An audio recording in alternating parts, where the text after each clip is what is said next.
True Crime South Africa is published in conjunction with Arena Holdings, publishers of Times Live, Business Live, Sowetan Live, and others. The opinions expressed in this podcast do not necessarily represent the views of Arena Holdings and its affiliates. She's in the kitchen when she hears a noise behind her. She turns.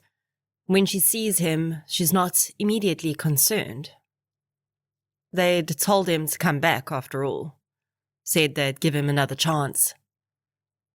But when she sees the other man and the look on their faces, suddenly everything changes. This is True Crime South Africa. I'm Nicole Engelbrecht, and you're listening to episode 119, The Murders of Annie Liebenberg and Michael Zantow.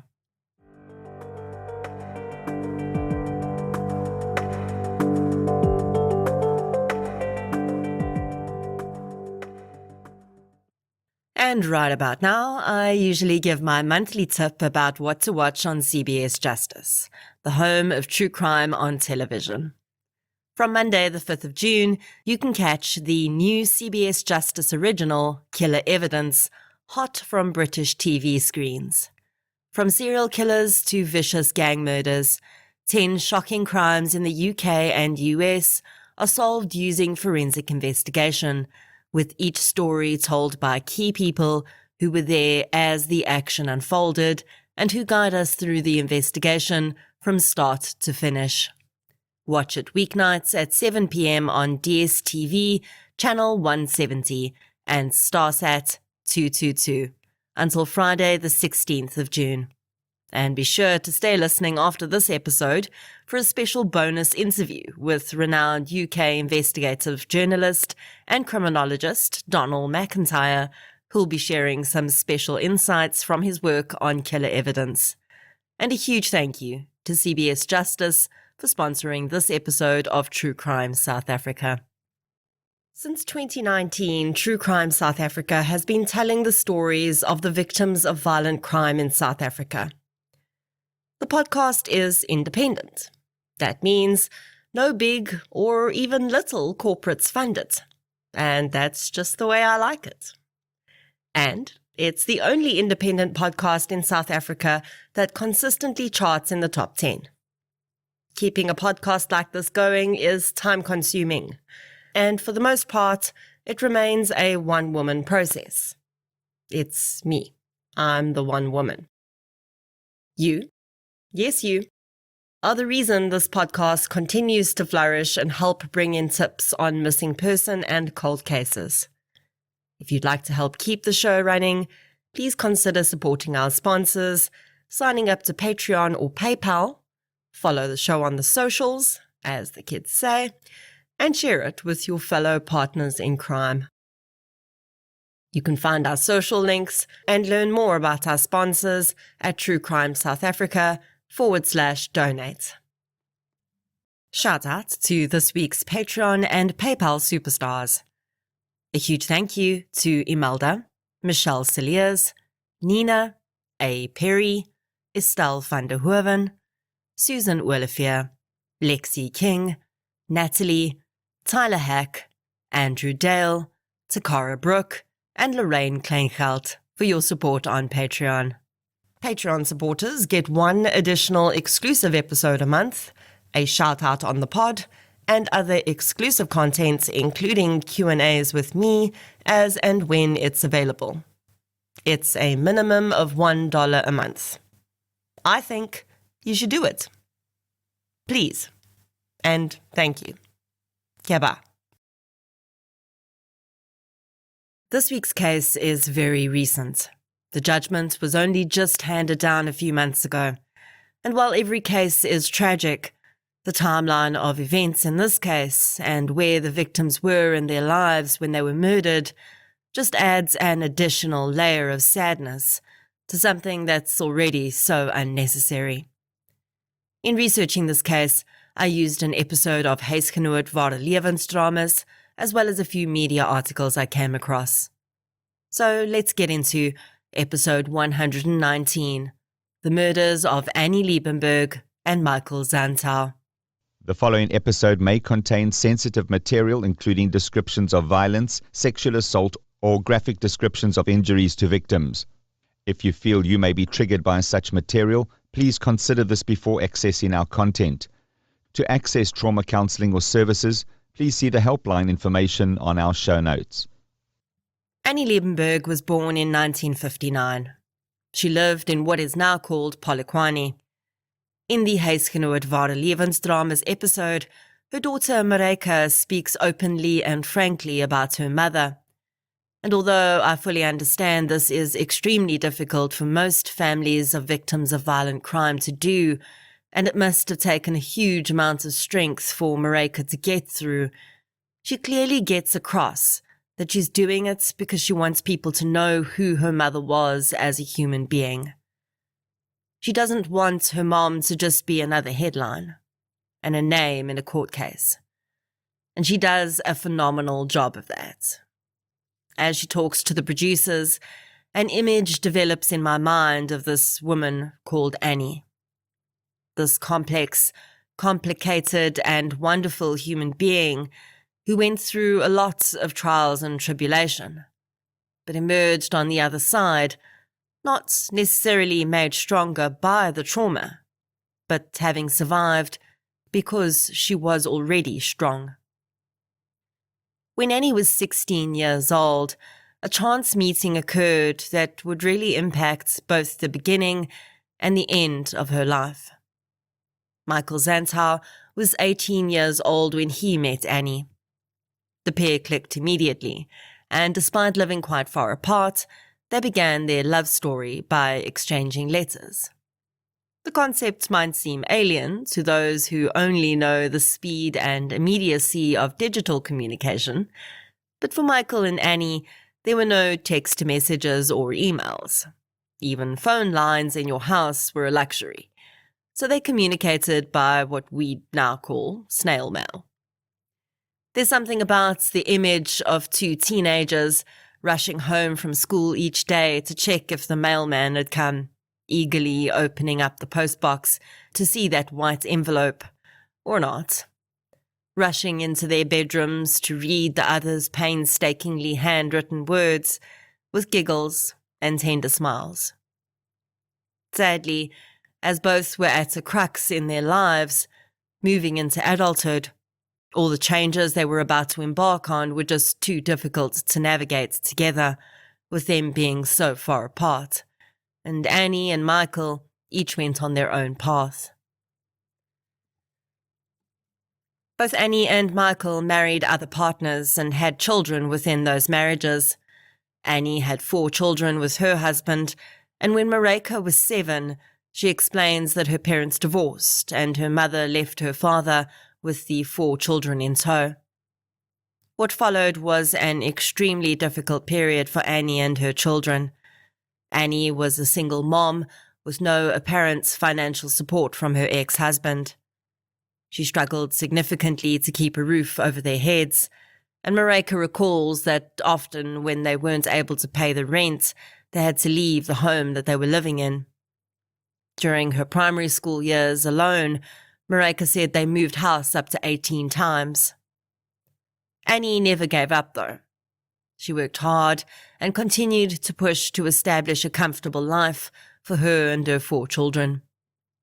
Unfortunately, Mareka says that her mother's desperation to be loved and to be in a healthy relationship often created issues in her life too.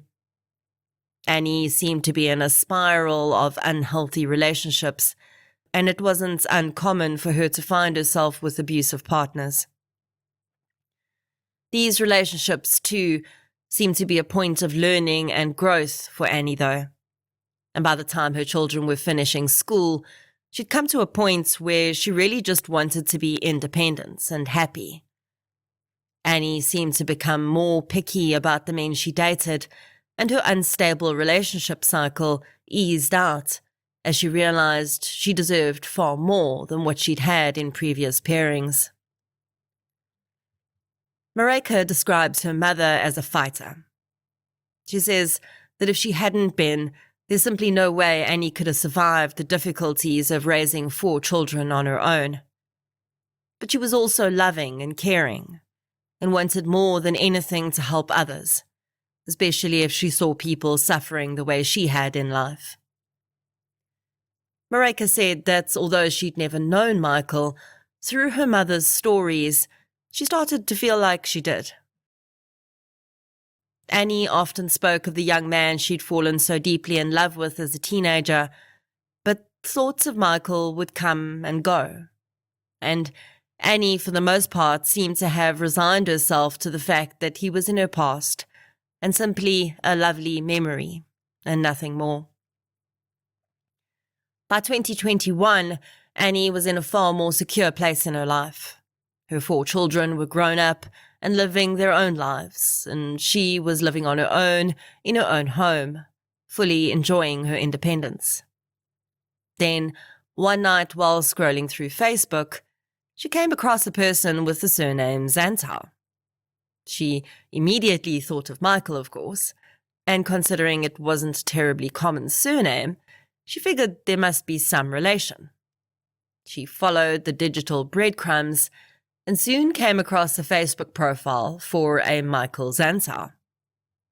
Annie was by then 63 years old, and she remembered Michael had been 2 years older than her, which would put him at 65.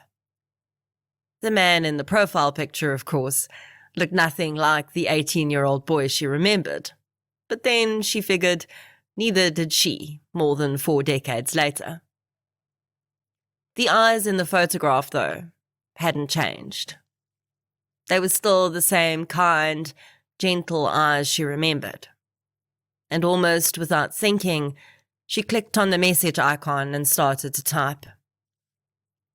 It would take a little while for Michael to see and then respond to her message, but soon their texts were flying back and forth, the same way, perhaps just a little faster, that their letters had decades before. Of course, a lot had changed.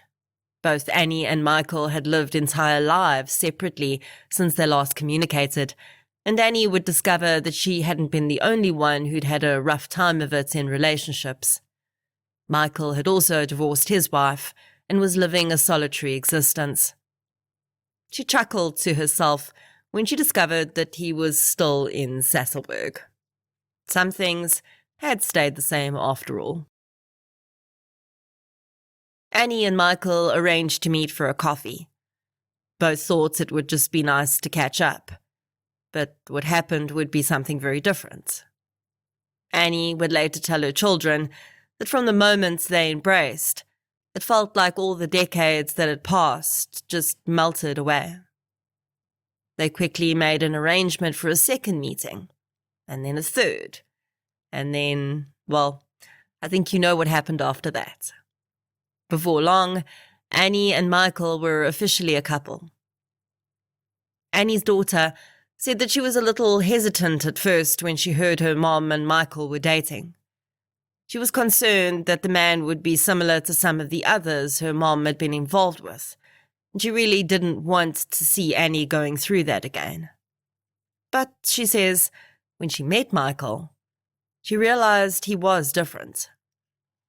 Marika describes Michael Zantow as calm and thoughtful. He was the exact opposite of her mom, who was spirited, talkative, and full of beans. She immediately felt that her mom would be safe with Michael. And in the weeks that followed, as their relationship quickly developed, she says that she'd never seen her mom happier. Both Michael and Annie knew very well that they were getting on in years.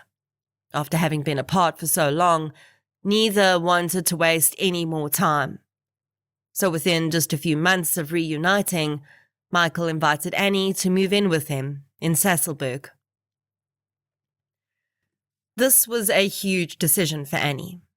She'd worked really hard to establish herself in her own home and valued her independence fiercely.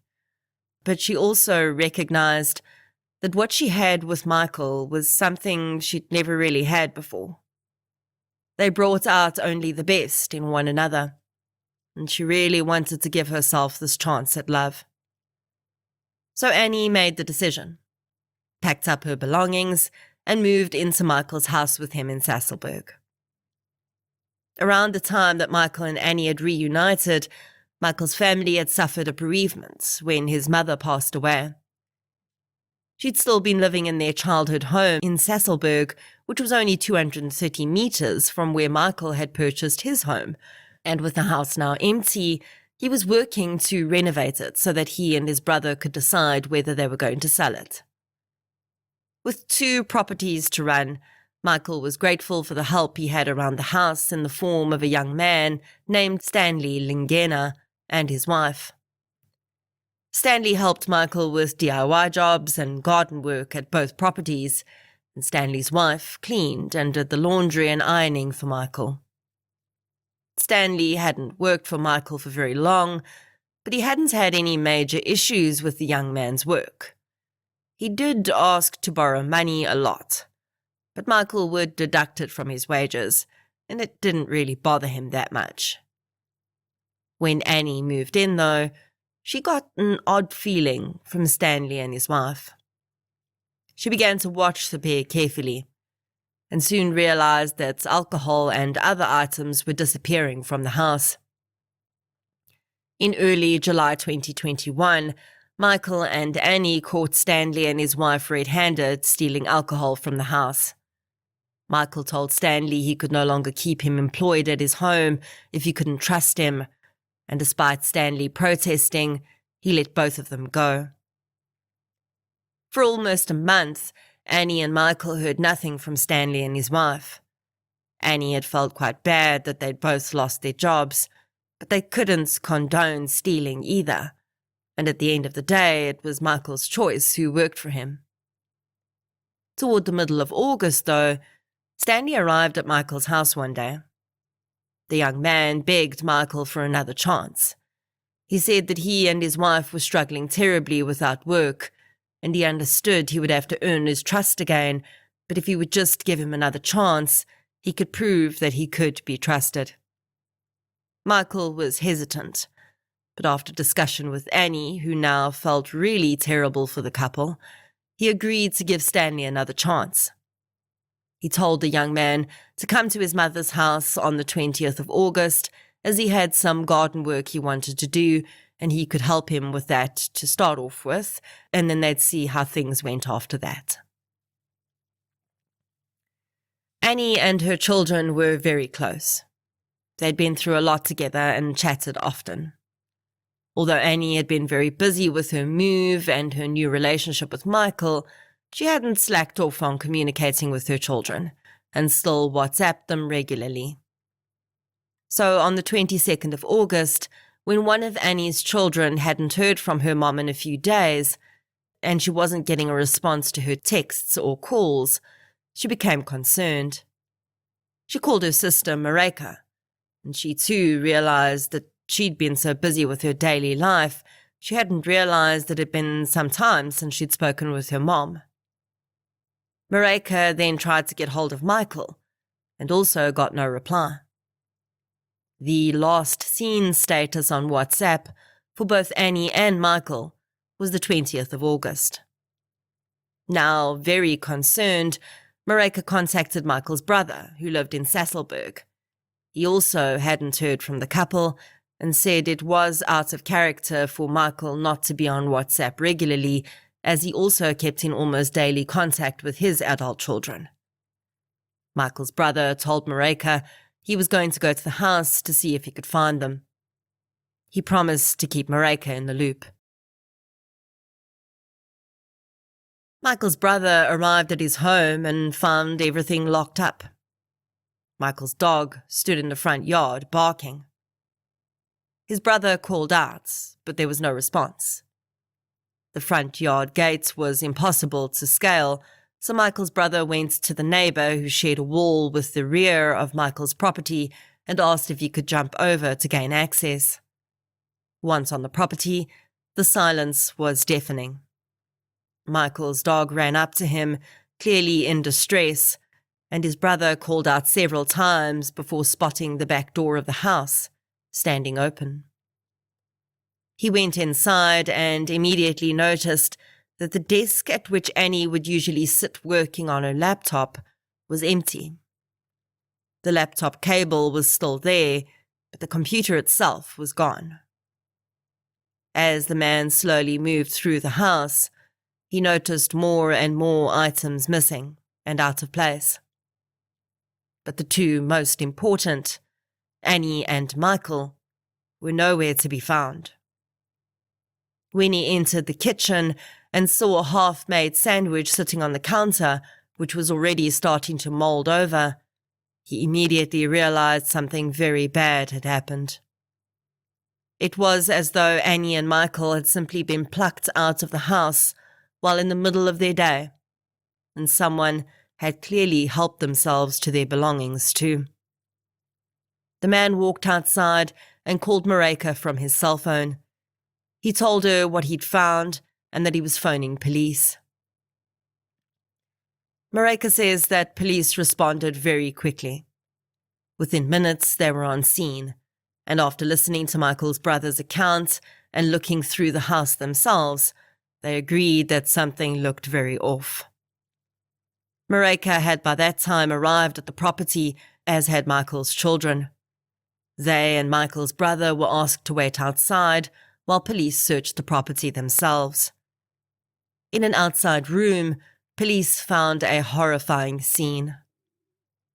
Although Michael's brother would have to identify the body found there, he was at least prepared beforehand for what he was about to see.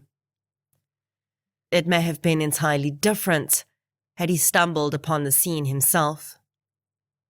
In the back room lay the body of a female. Her hands and feet had been bound, and she'd sustained several sharp force injuries to her neck and head.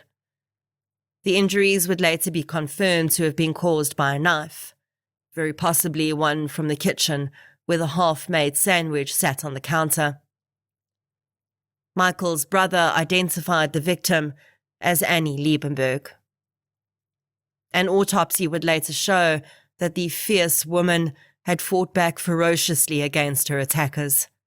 She'd sustained several defensive wounds on her hands and arms, both before and after she'd been bound. Annie's daughter was completely stunned by the news that her mother was dead. She says that for a long time it just didn't seem real. Even after she'd seen her mother's body herself, it felt as though at any minute her mom would call her and tell her it had all been a terrible misunderstanding. That, of course, did not happen. And instead, the nightmare only intensified when it was confirmed that Michael was nowhere to be found. Then Mareka noticed that one of the cars from the property was missing. The white VW Jetta had been a car that Michael had inherited from his parents and held great sentimental value for him. He hardly ever drove it, but also wouldn't let anyone else drive it. Mareka said he wouldn't even let people move it around on the property, and only he ever drove it. He also almost never went out in the vehicle, so it made no sense that it would be missing. In addition, the vehicle that Michael did use regularly was in the yard, but it was parked strangely, and not in a way that would be normal for Michael. With the clear signs of robbery in the home and the nature of Annie's murder, it seemed clear that this had been a home invasion of some kind. Police and Michael's family were now desperate to find Michael. By this time, it was very late at night, and the grieving family members were asked by police to go home and told that they would be updated. Local police officers were told to be on the lookout for the white VW Jetta, which was now presumed to have been stolen from the home, and a missing persons report was opened for Michael. Now, it's always difficult to know the exact order of events in these cases or why certain things were done before others, but it seems that at this point, police did not immediately move to the other property owned by the Zantows in the very same street, Michael's mother's house. This location would only be visited the next day, But by then, another major development would be made in the case. It does seem that in the initial questioning of the family, police asked whether Michael had had any issues with staff members at his home. This is a pretty standard line of inquiry in home invasion situations, because unfortunately many such crimes are traced back to a person who's either been employed in the home or done work there in some capacity in the past. This was when Mareka told police that yes, actually just the month before, Michael and Annie had let their gardener and cleaner go, who were husband and wife, due to theft. Although Mareka didn't know the man's surname, she told them the gardener's name had been Stanley, and she knew that her mother and Michael had decided to give the man another chance. While this line of inquiry was being investigated, another important event happened in the case. The white VW Jetta, which was presumed stolen from Michael's house, was spotted in an area called Zantow, near Liebenberg. Police officers attempted to stop the vehicle, but it sped away, and a shootout ensued between police and the people in the vehicle. The suspects managed to escape, and the vehicle would later be found abandoned in Zantow. In the meantime, though, police were using informants to identify the full name and location of Stanley. Overnight, they were able to determine that the man in question was 38-year-old Stanley Lingena. And in the early hours of Monday, the 23rd of August, Stanley Lingena was arrested. With him at the time was another man who was found in possession of some of the stolen items from Michael's house. The man, 28-year-old Sitembiso Hlongwane, was also arrested. Again, it's difficult to know why Michael's late mother's property wasn't immediately checked by police, as I'm sure family members would have mentioned it. But by that Monday morning, police were there anyway. They'd been directed there by Stanley Lingena. Lingena had agreed to show police where Michael Zantow was. There, police discovered the body of 65-year-old Michael Zantow. Michael had been attacked with an axe. He'd sustained at least 4 blows to the head with the blade of the axe and had sustained devastating head injuries. While everyone involved had already been horrified by the murder of Annie, the Zantows perhaps may have held out hope that Michael may be found alive. But that morning, they would receive the news that he too had lost his life. Stanley Lingena would later claim that he'd been assaulted by police on 3 occasions. First when he was arrested, then when he claimed he'd been forced to go with police to Michael's late mother's house, and then again when he eventually provided a full confession to a police officer. This confession would also be given to a magistrate, though, and the detail perfectly matched both his initial confession and the evidence on the scenes.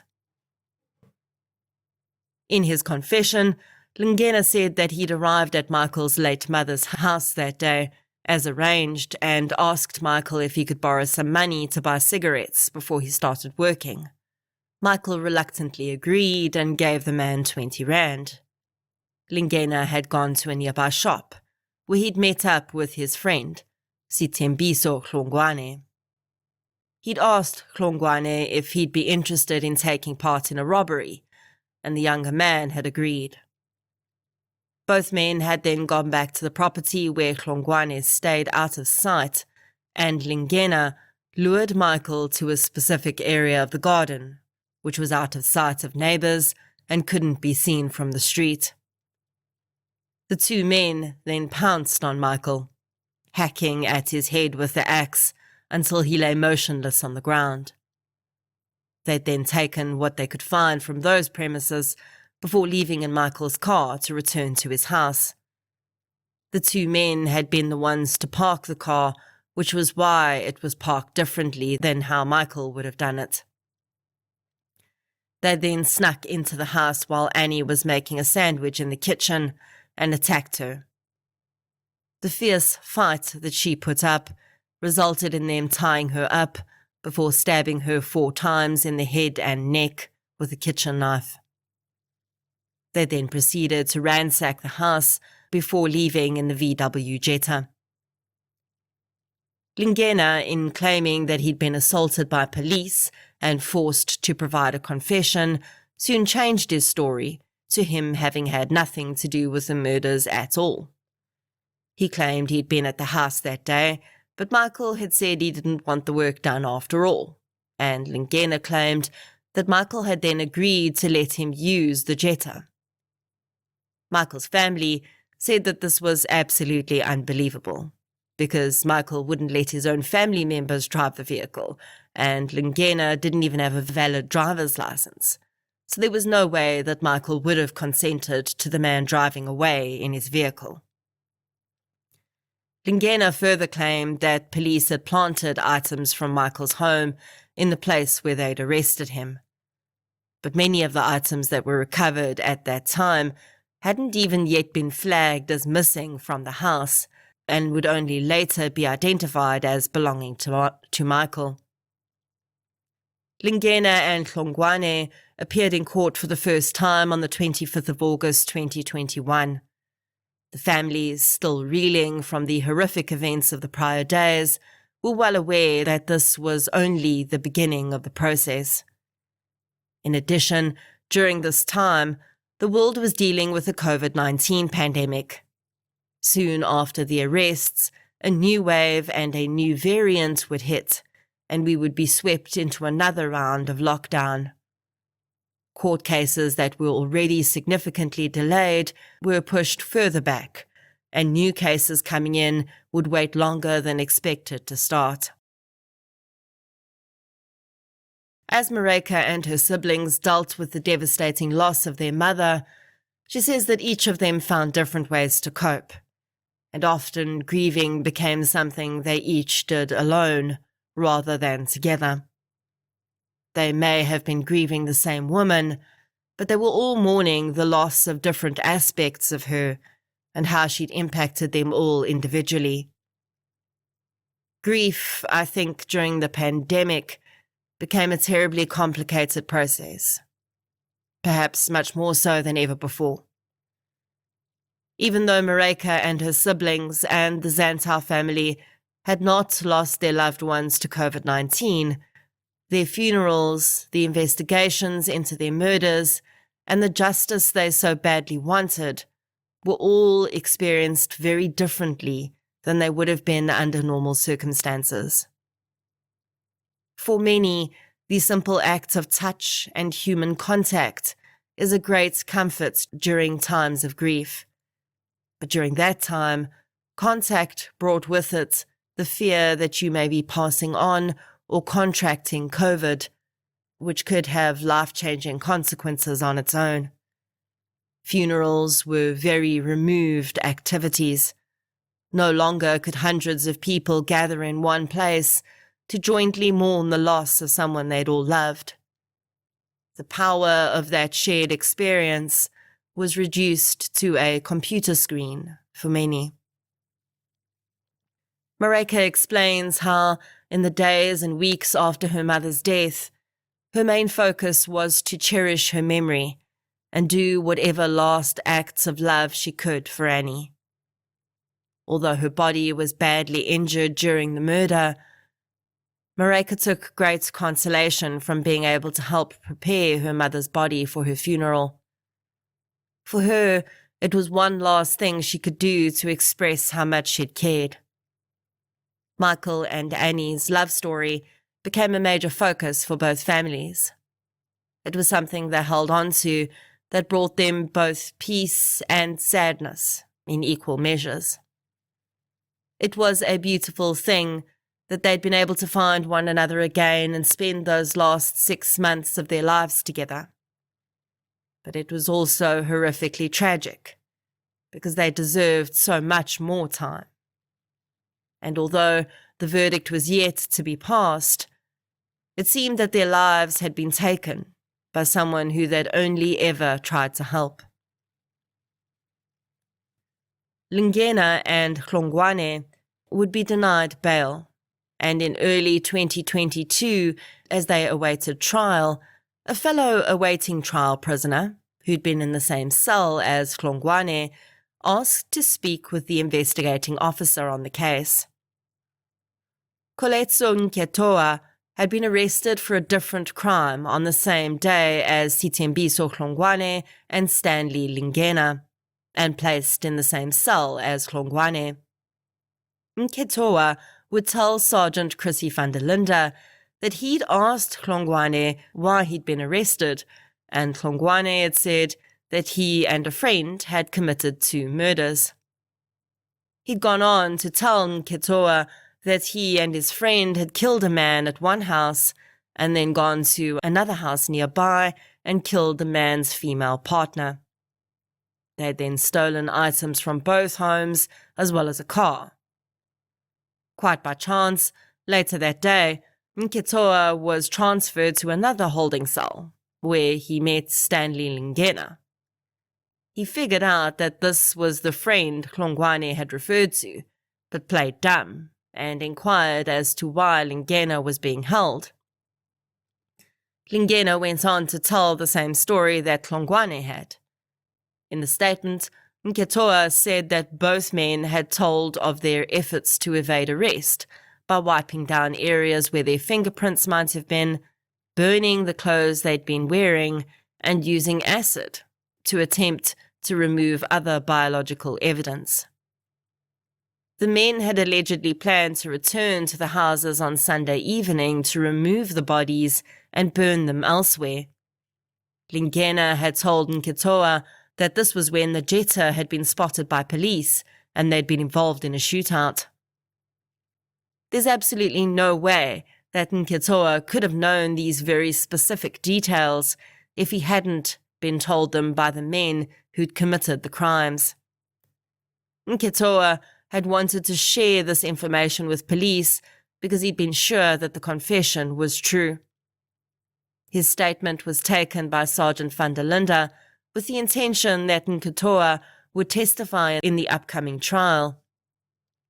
Sadly, Nketoa would pass away in jail while awaiting his own trial for copper cable theft, before Lingena and Hlongwane's trial could start. When the pair's trial did eventually start in October 2022, Sergeant van der Linde read Nketoa's statement into evidence. Although the defense counsel tried to have it thrown out, the judge accepted that by all accounts, Nketoa had been in the 2 cells with the 2 men, and he'd also had no reason to fabricate the stories. He'd received no reward for doing so, and the judge accepted that his account was likely truthful. Nketoa's statement would be an important piece of evidence, because by the time the trial started, both Lingena and Hlongwane were pleading not guilty, and claiming that any confessions they'd given had been beaten out of them. The evidence against the men, though, continued to mount during the trial, and on the 1st of November, a vital piece of physical evidence was presented. Although both men had gone to significant lengths to destroy any physical evidence against them, they'd missed 2 things. When Michael Zantow was attacked, although he was completely blindsided and likely quickly incapacitated, he did attempt to fight back while he could. During the autopsy, scrapings were taken from underneath Michael's fingernails, and that DNA came back to Stanley Lingena. Lingena's defense attorney would attempt to explain this as transfer from his client shaking hands with his boss. But the DNA expert would refute this by saying that the type of material they had gathered was not transfer DNA from a handshake or other touch. It was from skin tissue that could only be gathered in that quantity through scratching someone's skin. Another piece of DNA evidence linked both Lingena to the scene and Hlongwane to the stolen vehicle. Cigarette butts containing the DNA of both men were found. Lingena's on the property where Michael's body was found, and Hlongwane's in the stolen Jetta. Another witness's testimony would be presented, in which the witness claimed that on the day after the murders, Lingena and Hlongwane had come to him with several pieces of electronic equipment, including a tablet. They'd asked him to charge the items for them because they claimed they'd mislaid the charges. The man had agreed, and they'd left the items with him, but they'd never come back for them. He would later hear that the men had been arrested for murder, and he'd gone to the police with the electronic items which were identified as belonging to Michael Zantow. This witness also could not testify in court because he'd disappeared. He was a Mozambican national, and the state believed he may have returned to Mozambique, but they couldn't say whether he'd done so under pressure from the defendants. Either way, the testimony of the police officer who'd received the electronic items and the statement from the witness was entered into evidence. Stanley Lingena did testify in his own defense, but this testimony would only lead to more questions, as Lingena presented a third version of events to the court, in which he'd been asked by Michael to look after his houses because he and Annie were going on holiday. This was how he gained access to the Jetta, he claimed, because Michael had given it to him to use so that he could easily get to the properties. The state would refute this in cross-examination by pointing to evidence given by several others that Michael was an intensely private person and would never ask someone he only knew through employment to stay in his home and look after it.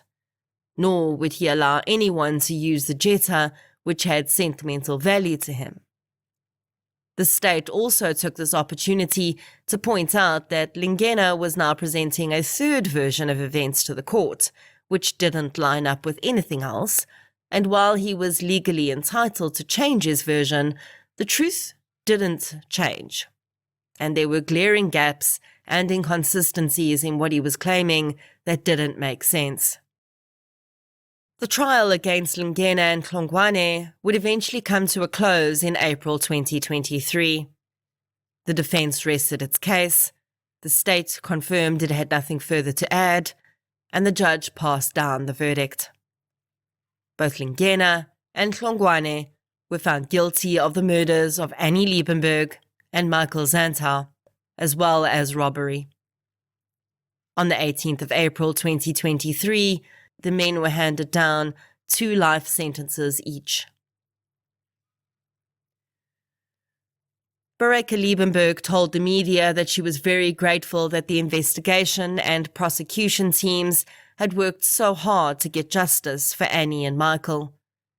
She said she couldn't fault a single action taken, and although it had taken a long time to complete the process, that had largely been out of the hands of the teams, and they'd been as frustrated as the families with the delays. She points out that her mother was someone who'd struggled significantly in her life, so when she saw Stanley and his wife struggling too, she felt a connection with them and wanted to give them another chance. This, she said, would be her fateful mistake. Really though, I don't think it was Annie or Michael's mistake. Although it's important to keep your wits about you and not get hoodwinked by those who really aren't remorseful for their actions, their good nature and their belief in humanity was not an error on their part. At least, in my opinion. Rather, the error in judgment rests solely on the shoulders of Stanley Lingena. It is Stanley who took advantage of 2 people who just wanted to help him. The life sentences handed down in this case were backed by the determination that these murders were premeditated. How far that premeditation went is up for debate. But it's entirely possible that Lingena had approached Michael and Annie with claims of him and his wife suffering with the precise intention of getting back into their good graces so that he could have access to them. Lingena knew very well that he couldn't rob them himself without being caught, as they'd be able to immediately identify him. He could well have arranged for others to do it, but that would have meant he'd have to split the spoils with more people, and he clearly wasn't willing to do that. So in Lingena's mind, the only option was to make sure that Annie and Michael couldn't tell the tale. I must say that I'm a little disturbed by the level of knowledge Lingena showed around physical evidence. For someone who seems to have been a first-timer at this, he actually did a very good job of destroying a lot of evidence. It is possible that this knowledge came from Hlongwane, but neither man strikes me as having been the kind of criminal who would have had such deep knowledge of such things. Unless, of course, this wasn't the first time they'd done this. Annie Liebenberg's defensive wounds prove that she put up an immense fight in her last minutes on Earth. That is unsurprising, as she'd been fighting her entire life. Fighting for her independence, fighting to raise her children, and then, finally, fighting for her chance at happiness. I can only hope that in those final moments, both Michael and Annie thought that they were the only ones being targeted. I hope that their last moments were not spent terrified about the safety of the other. The reality is, though, that it's very likely, as Michael was scratching at his attackers, unknowingly securing the DNA that would help convict them, and trying to save his own life, he may have considered the fact that Annie was alone and helpless at home, just 230 meters away. He knew by that point that Stanley had betrayed him, and he knew that once he was incapacitated, Annie would have no idea what was coming for her.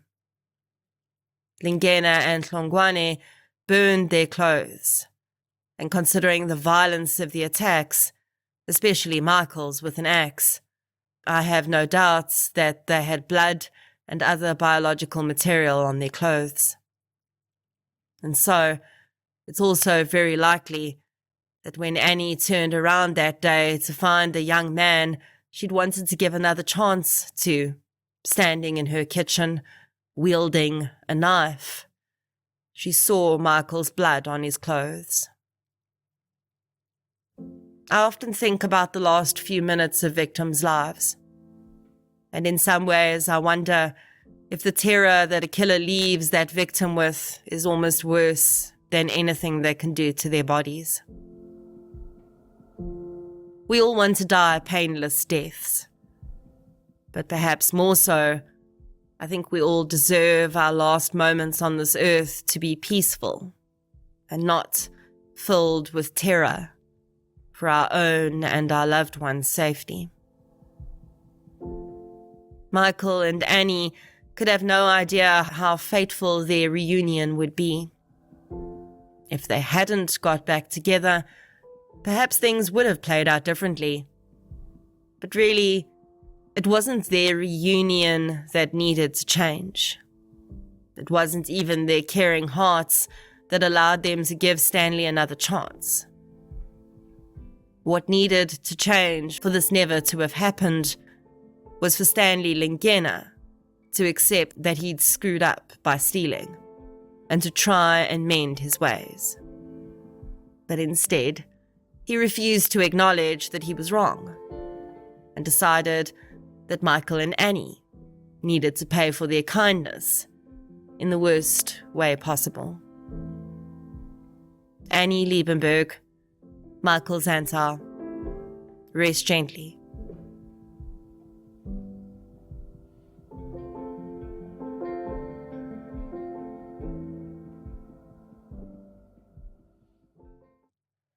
Now I have some special bonus content for you, courtesy of CBS Justice. Donald McIntyre is a renowned UK investigative journalist and criminologist. McIntyre appears in the CBS original Killer Evidence. In this interview, I chat with Donald about his work in investigative journalism, his undercover reporting, and his insights into investigations and the killer evidence he's seen come up in cases.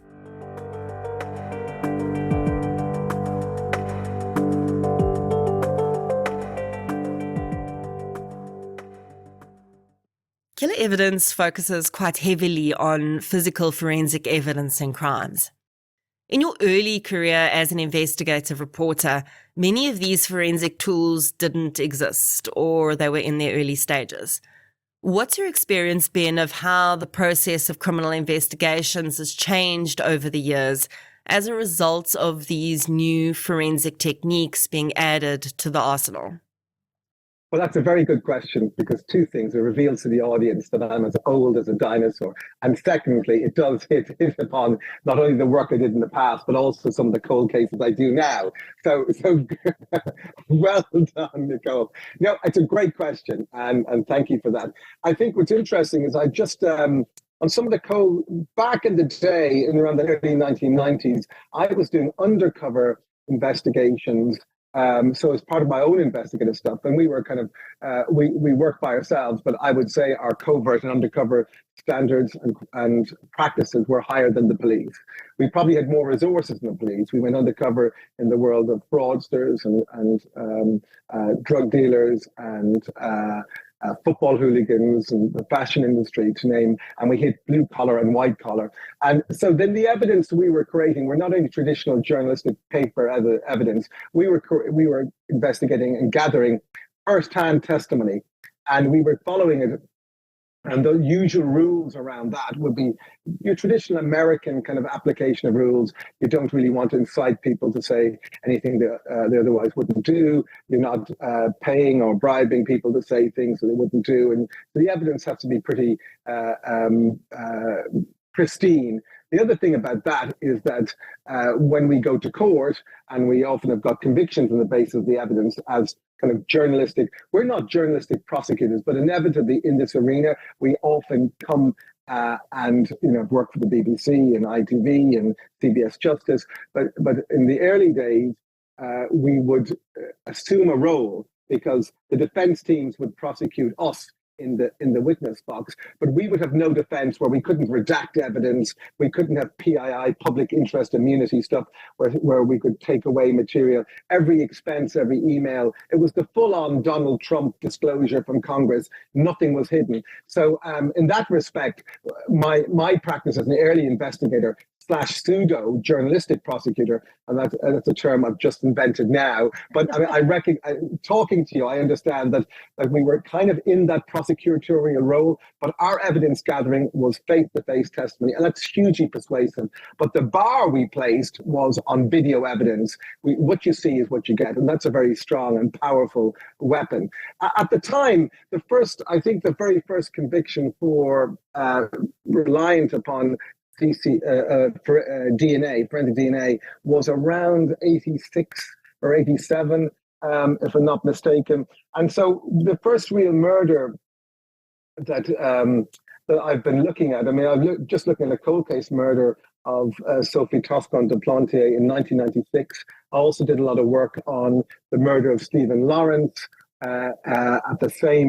in the same year, maybe it was 1993, maybe, and basically the involvement of DNA in that. In relation to the Sophie Toscan de Plantier murder, where a suspect was convicted in France, and this took place in Cork, it was the murder of a French film producer, hugely powerfully connected to the French political establishment and Mitterrand, and the police, the Irish police at that stage, came in, and they effectively focused on one man who volunteered his DNA in 1996, knowing the context of what that meant, but his DNA was never found in a brutal and graphic crime scene, and which basically, to my mind, said, listen, this guy must be innocent. But the standards of the quality of that, was so poor. I mean, really, it was kind of, prehistoric in terms of the evolution of crime. The DNA, in terms of the murder of Stephen Lawrence, which became a landmark crime for racial injustice in terms of the institutional racism in the UK, and still percolates about police corruption and all of this in the UK. It took a friend of mine, Clive Driscoll, that took until 2011 or 12 to finally get convictions, and £3 million worth of taxpayers' money to re-scrutinize and to take the original material from the crime scene and then retested. And that material had been tested many, many times. But in this respect, the most powerful tools, £3 million worth, were able to go at a very subatomic level and get microspecks of DNA and fibers to get a conviction in that case. I think in relation to the case, which I have done a program on with Jim Sheridan, who's a kind of a very esteemed film producer and director. We did a film on the murder in the cottage on Sophie Toscan de Plantier, and we're hoping that there is a new DNA investigations. But it does show that the evolution, not the cost. So the quality has risen, but the cost of those investigations are huge. And there's no doubt, apropos killer evidence and our focus on DNA and the forensic CSI specialists, is that people often forget that one of the biggest turning points in any investigation is the quantum. How much will this cost? And you will say, well, every life is worth everything. Well, you can't spend £3 million on a hope and a prayer.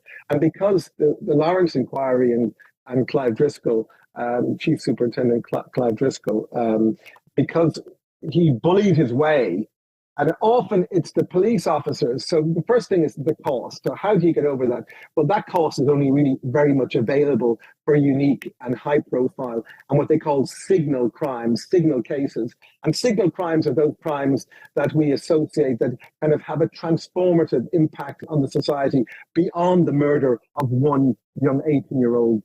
Sad as that is, the murder of Stephen Lawrence transformed the rules and regulations at the workplace around all the UK. So it was a transformative case, and £3 million. It was unsolved for nearly 15 years, and then £3 million were spent on it. And so the cost is important, but the personality of the police officers who are engaging with some of the DNA companies and specialists are also crucial, because Clive Driscoll, he could easily have said, well, we can't solve this. It's been DNA to death tested. And he tells me this wonderful story that he had these top doctorates in some of these top, in physiology and biology and forensic testing, who were telling, these are guys who were Cambridge and Oxford degrees, saying, listen, I'm telling you, Clive, this is my expertise. We have done everything we need to do. There's no more to be done. And he would say, well, I appreciate your doctorate from Harvard and from Cambridge, but I got a D in woodwork in my GCSE, and I'm a stupid cop. And I'm telling you, I'm the CIO, I'm the Senior Investigation Officer, SIO, and we're doing it. That's it. And he also persuaded, through force of character, Cressida Dick, the then commander at the Met, to spend the money. So it's not just that the techniques have involved, it's also that the cost of it is involved, but also it shows the ecosystem and the persuasive ecosystem to work with your DNA specialist and your forensic specialist, your team, and to have the force of character to know when to apply that pressure. We need the money now, this will solve it. But of course, if you take the £3 million and you don't get a result, as likely as, then of course you've lost your political and social capital. And the next time you really need that money, you mightn't have it.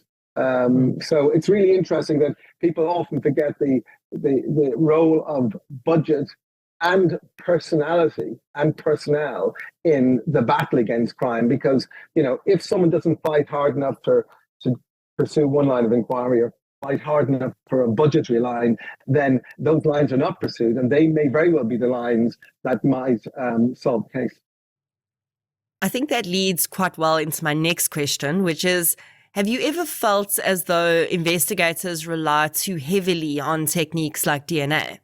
And do you think that this could perhaps make for a less effective investigation overall? Oh, that's a really good question, because I think you're absolutely right. I think there, very interestingly, there often is an over-reliance on the CSI to pull it in, because officers come to the scene and they decide, and with reasonable intuition and experience and gut feeling. And I'm a supporter of gut feeling, because, you know, a gut feeling and intuition is built upon years of experience. So it's about using the back processes of your mind, synapses crackling, and they're saying, right, how do we, and all their information experience distills into a theory or a couple of theories. And they say, well, I can say here, and they can do, like a experienced burglar walking down a suburban street, they know the landscape so well, they can know by the car outside the driveway where the key is placed. Is it placed under a milk bottle? Is it placed under the flower pot? Is there a back window going to be open? There's a lot of presumed and experiential knowledge here. Same with the investigators.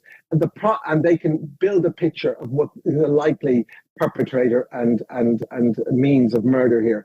But that also, sometimes they get it wrong. Sometimes I think this is how it's going to happen. Surely with this entire landscape here, we are going to be able to pick out and with the DNA, absolutely get the suspect. And in this case, but sometimes that isn't the case. I'm reminded, really interestingly, I've just finished a book called A Million Ways to Stay in the Run, about a very infamous murder over here, which was it was the murder of a road rage suspect, Stephen Cameron, by Kenneth Noy, who had stabbed a policeman, but had and that was a case of self-defense, and a very unusual case. In any case, he was the public enemy number one, and he got involved in a road rage case.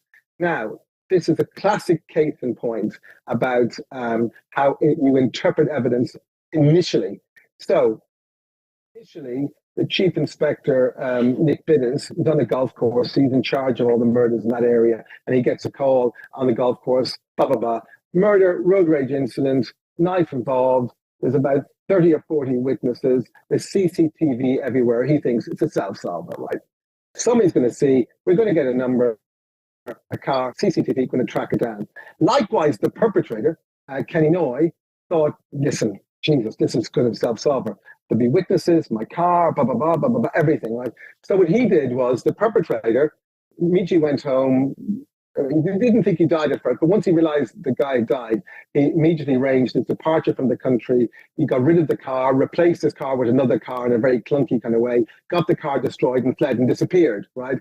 So, but what actually happened was, the CCTV cameras didn't work. The witnesses were by and large completely unreliable. They never got the proper, his car might have been one of 20,000 Land Rovers or Range Rovers. So in fact, and there was no DNA in the scene, and this was 1996. So there was actually everything that the perpetrator had assumed the police would have, and everything that the police assumed they would have about the perpetrator witnesses, it never happened. So if the perpetrator had actually done nothing, simply gone home and done nothing, he'd have got away with it. And that's one of those things about presumed kind of reliance upon the evidence in the landscape. And of course, you're absolutely right. There is a fear that we're reliant entirely upon DNA to solve the case. The reality is, in UK crime cases, and murders are only a fraction, DNA is only used in about 2% of cases. Why would you use it? You know, because it's too expensive.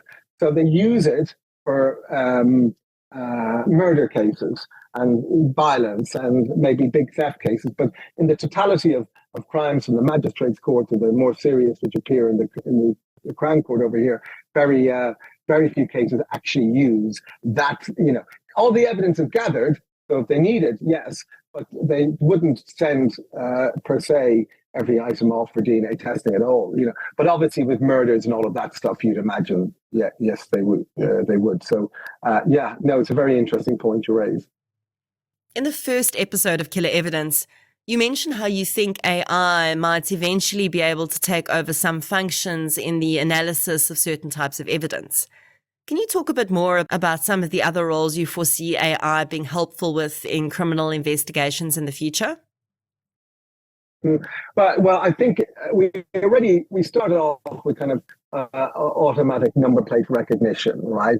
And then I'm reminded that basically that when officers are given CCTV, like currently, and they're and trained officers, they're working their way through, like, so let's go through somebody in a major city. They're going through, there might be 140 cameras, 200 cameras. Somebody's got to process all of those, right, in a time slot and work their way out and see it. And it's a very difficult and time consuming. First, it takes, so for each, to my mind, because I have done this myself on my own evidence that I've gathered undercover, that, in order for you to log the material and then to go through it and forensically examine it. So to examine 1 hour of material for, forensically and to an evidential standard, it probably takes about 6 hours. So now we understand that, with ChatGPT-4 and then if you're working with these companies, AI companies, you would work at your own programs, you would quite predictably be able to put in your parameters into a program with ChatGPT-4 or equivalent, and that all that work would be done practically instantaneously. And you would say this person here, and they would track. So that problem is solved in an instant. And so now I can imagine this. I can imagine. I would be surprised if it's not being done on the side right now. That people say, here is the list of suspects. Here's what we know about them. There's the social media accounts. Go ChatGPT and see who you think is most likely. I can see it, at the moment, I'm sure there are guys in Quantico and there are guys that's in the FBI headquarters in the US. I'm quite sure that they're playing a parlor game with ChatGPT and developing that into tools as we speak. More interestingly, I think, in relation to the other era, they're now, in terms of committing a crime and how to this other part of the game, how to commit the perfect murder. If you're the people who really know how to commit a perfect murder are those who we call our non-apprehended offenders, i.e. the people who got away with it. They're the people who know. And people who've been involved in that kind of arena, they nowadays, with the proliferation of cameras and digital technology and landscape, it's very, very difficult not to leave a trace. But just sometimes, and mostly, if people get away with murder, it's because they're very, very lucky. Something falls down, something happens. I did speak to one criminal recently, and he said he was involved in difficult crime scene about 30 years ago, and he said this guy they had some beef. This guy was going to take him out. And so he said, I'm going to take him out before he does.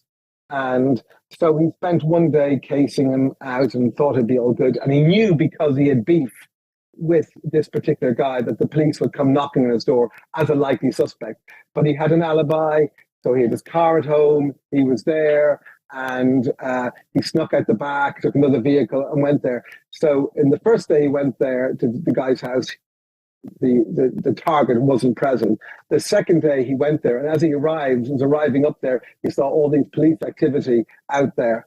And somebody else had got to him first and killed him.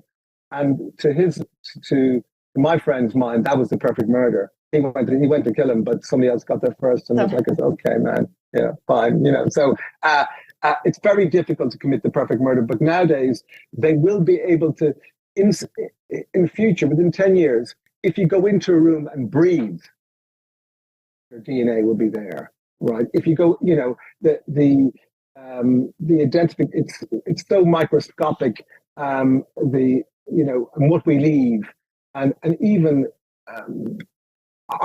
everybody smells and odor is so distinctive.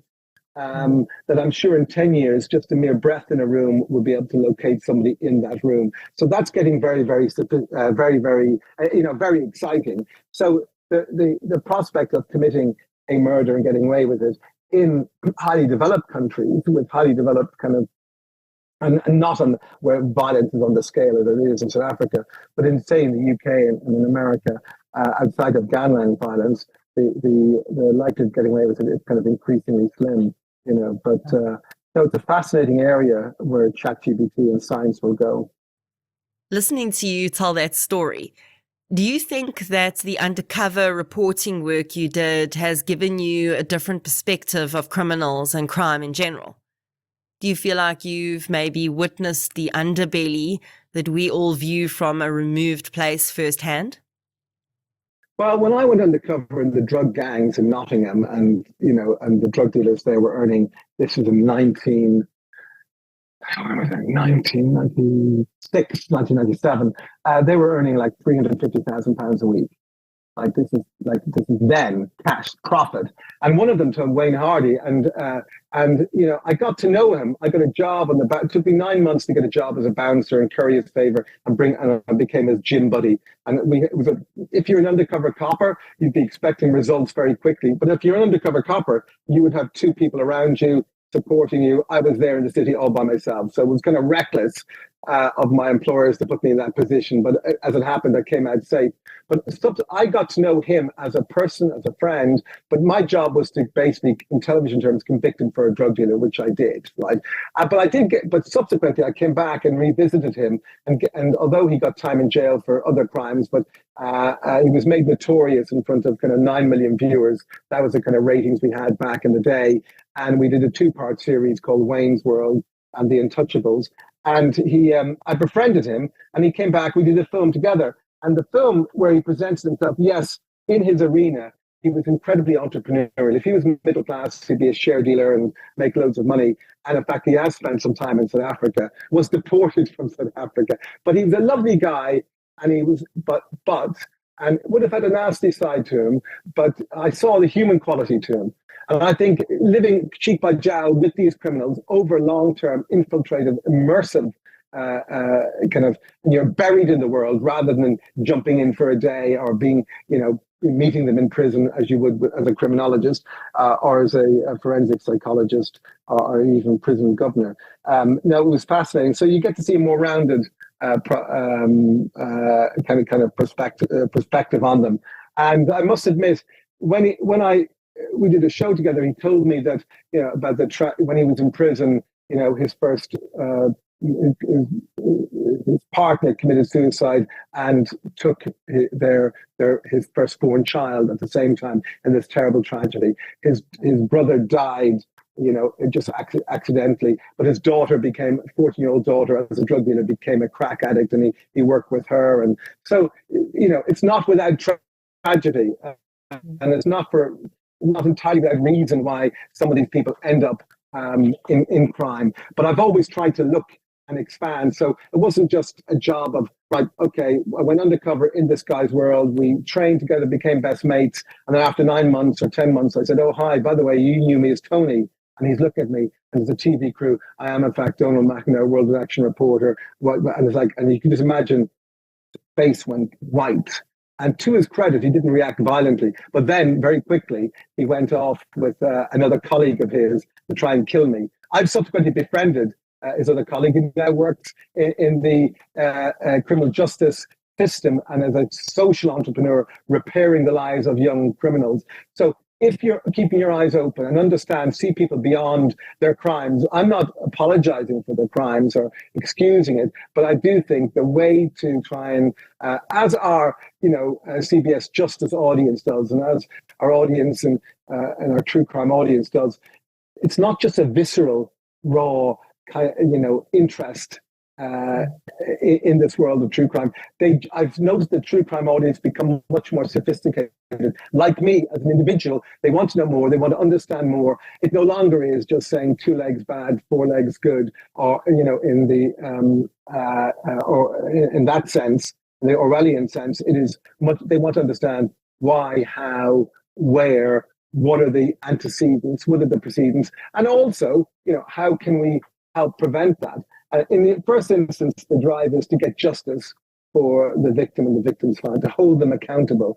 And then the next step has to be to understand and and perhaps reclaim and then prevent further instances of that. And interesting, in murders here in the UK, where there is a real where for example the state could have done better if they released a prisoner and he committed murder, or if there was a police failure or institutional failure. There's a thing called an Article 2 inquest, where they can have a long-standing inquest which is dedicated not only to finding out how someone died, why they died, but also what lessons can be learned. And I think that, in many ways, the viewer, the true crime viewer, the CBS Justice and viewer, is interested in that kind of Article 2 kind of analysis. They want to know, how, why, and also what can be done.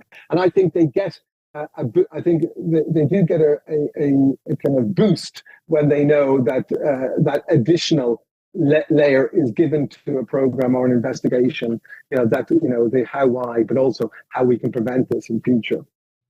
I don't want to give too much away about the series before viewers watch it, but in that first episode, you mentioned that the offender, having pled guilty, served his psychopathic need to boast about his crimes. This desire for attention is often clear in serial offenders with psychopathic tendencies during trials.